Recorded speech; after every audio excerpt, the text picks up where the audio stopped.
Alright, I'm going to demonstrate how the Hoover shampooer works.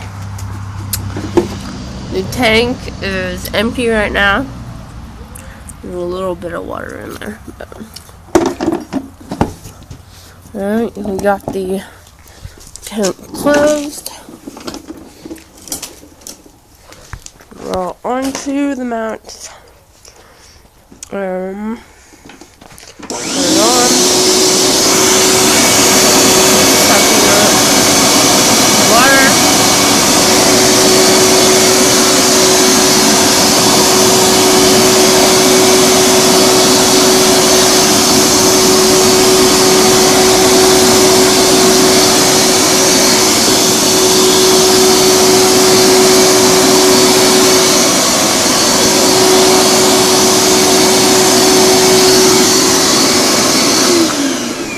Okay.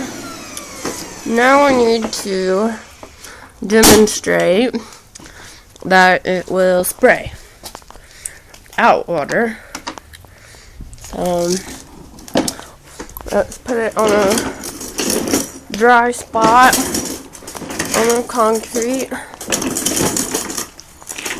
right here. Alright, so we're going to turn it on and we're going to spray out water. I'm spraying water right now.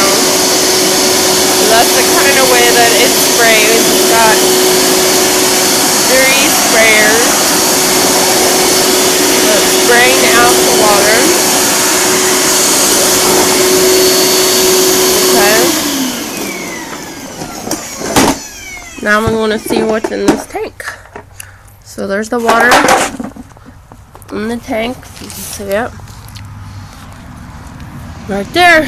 So it works. The handheld piece doesn't work, but this works.